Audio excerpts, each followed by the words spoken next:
chers collègues.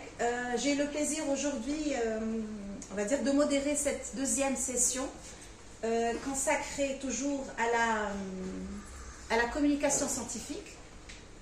D'accord? On va essayer de voir ensemble aujourd'hui 3 interventions allant de la conception de la rédaction de l'argumentaire jusqu'à la rédaction de l'article scientifique, en passant bien sûr par la médiation orale à travers les PowerPoints. D'accord? Voilà, donc sans plus tarder, j'invite nos 2 communicants là qui sont en présentiel, Madame Chachou Tissa, qui va nous présenter une communication intitulée Pourquoi et comment rédiger un appel à texte pour la communication scientifique. À vous la parole. Pour un écrit scientifique, je comprends. Voilà, ok. Alors vous avez donc 15 ou 20 minutes, Madame la responsable du séminaire. On va essayer de faire ça en 15 minutes. Très bien. D'accord. Donc à vous la parole. Voilà. Merci beaucoup, Madame la Présidente. Hind. Merci à vous toutes et à vous tous d'être présents. On aurait dû peut-être commencer par l'intelligence humaine et ensuite revenir à l'intelligence artificielle, parce que là, on revient vraiment aux fondamentaux de la rédaction scientifique, aux fondamentaux de la recherche scientifique classique. Et je pense qu'il est toujours utile de rappeler le travail de conception et de rédaction des écrits scientifiques. Et aujourd'hui, j'ai choisi donc de communiquer autour de l'argumentaire, de ce qu'on appelle l'argumentaire ou de ce qu'on appelle l'appel à texte pour une publication scientifique, que ce soit dans le cadre d'un ouvrage collectif, que ce soit dans l'ouvrage d'un numéro, dans le cadre d'un numéro de revue par exemple. Alors,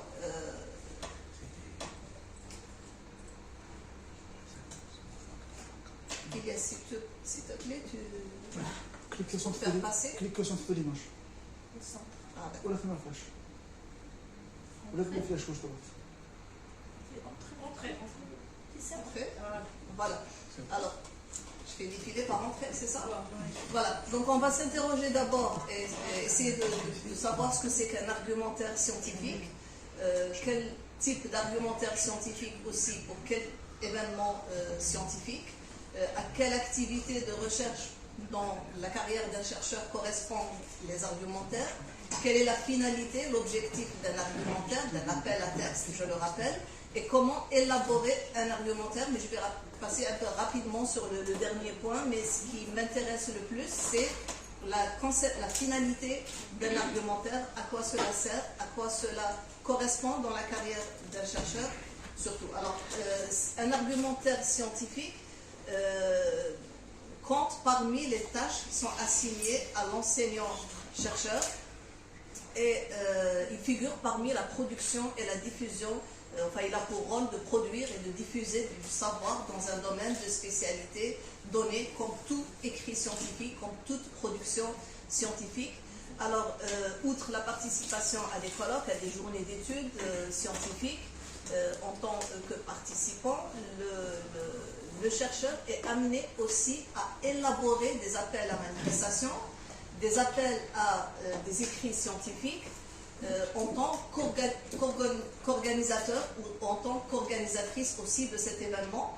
Alors ce dernier point m'amène à parler de la conception, de la rédaction des appels à communication, colloques, journées d'études, séminaires, mais je vais insister, comme je l'ai dit tout à l'heure, davantage sur la rédaction la conception et la rédaction des appels à texte. Donc, quand on parle d'appel à texte, c'est pour des ouvrages collectifs, c'est pour des numéros de revues, mais c'est pour des notices de dictionnaires spécialisés également, et des appels aussi à communication, à participation, dans le cadre aussi d'animation, d'ateliers, d'activités de formation, de montage de projets internationaux, etc. Alors, il y a d'autres types d'appels à texte qui ne nécessitent pas nécessairement donc, la rédaction d'argumentaires, mais juste une annonce. Ce sont les notes de lecture, les réalisations d'entretien avec des chercheurs auteurs, notamment dans les revues, dans les numéros de revues.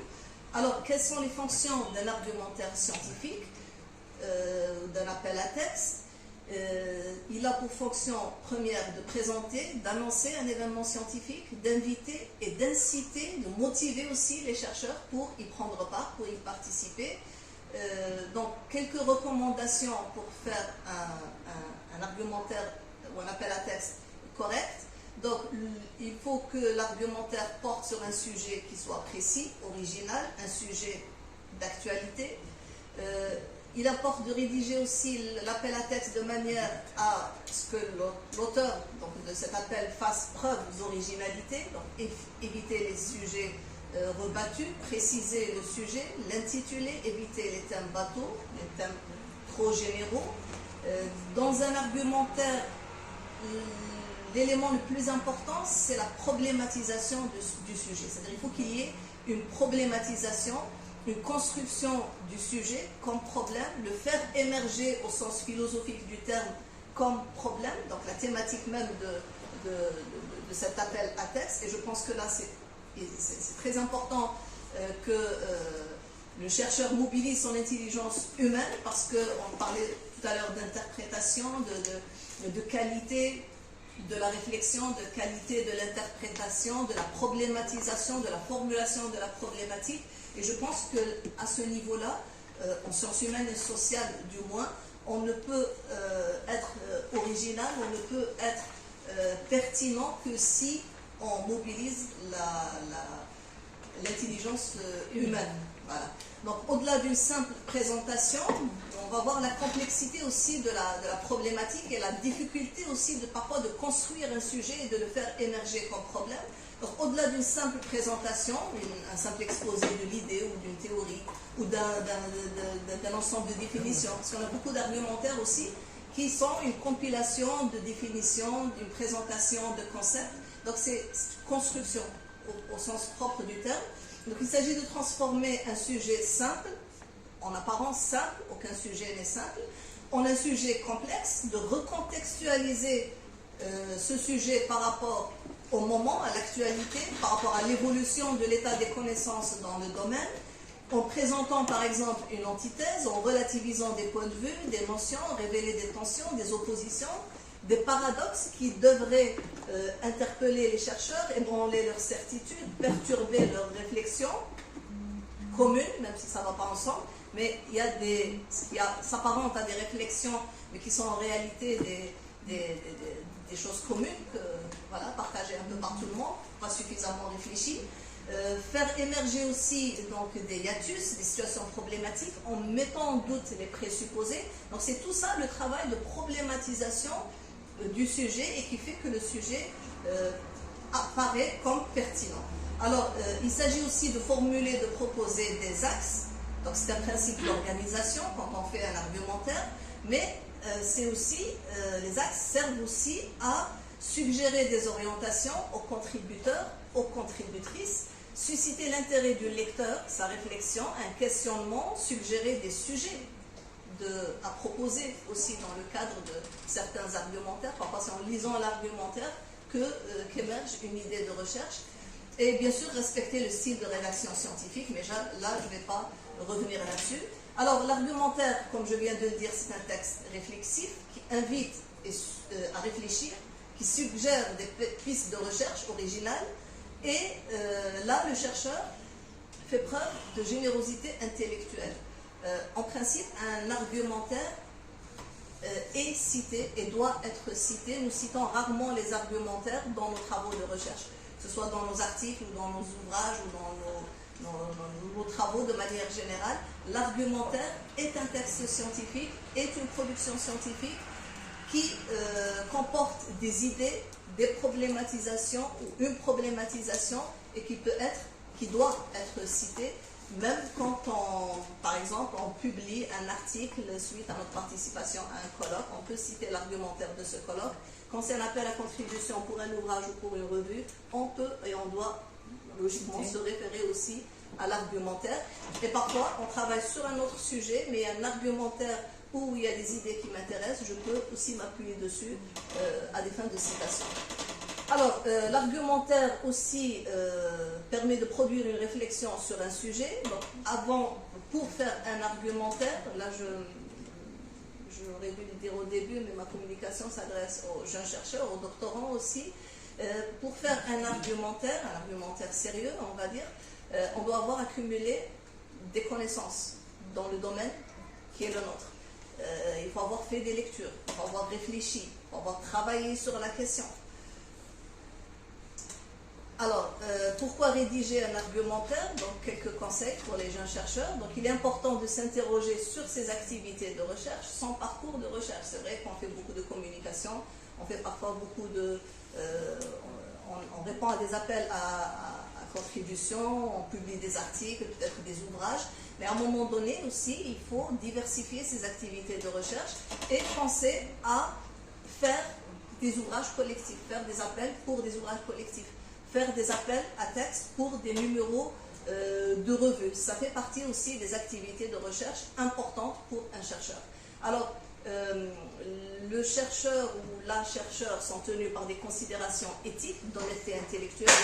On ne fait pas de la recherche pour faire de la recherche, pour avancer en grade uniquement, ou pour des motivations pécuniaires. Ça, c'est des choses qu'on ne dit pas souvent dans les communications, mais je me permets de le dire. J'ai commencé à le dire depuis quelques années et je continue. On fait de la recherche parce qu'on est passionné par la recherche, parce qu'on est motivé. Il y a des motivations. On est passionné par la chose, on est motivé, nous avons des problèmes réels. Les problèmes scientifiques, ce sont des problèmes qui nous préoccupent, qui nous habitent, qui nous posent problème et auxquels nous répondons. C'est ça la recherche. Si vous voulez expliquer pour les jeunes chercheurs, si vous voulez, d'une manière très brève, la quantité est toujours ennemie de la qualité, que ce soit en matière de participation, à des colloques surtout, des journées d'études, comme en matière d'organisation aussi. Ça, c'est une règle absolue pour moi. Alors, pourquoi rédiger un argumentaire? Je continue. Donc, un appel à texte, c'est un appel aussi à un travail collaboratif, un appel à l'aide. Quand je fais un appel à texte, un appel à contribution, je sollicite l'aide des chercheurs qui ont travaillé sur le même sujet que le mien. Alors, il s'agit d'élargir une réflexion théorique, intellectuelle ou une recherche empirique à d'autres contextes que celui sur lequel j'ai travaillé. Ma motivation aussi, c'est d'avoir aussi des réponses, d'avoir la même approche peut-être, mais à partir de contextes différents, de terrains différents.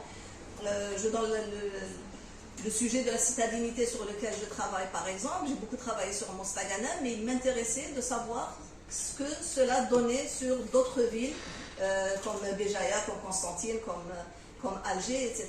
Et j'ai fait un ouvrage collectif justement pour connaître l'état des choses dans ces villes, l'état de comment se manifeste ce phénomène qui est la citadinité dans ces contextes-là.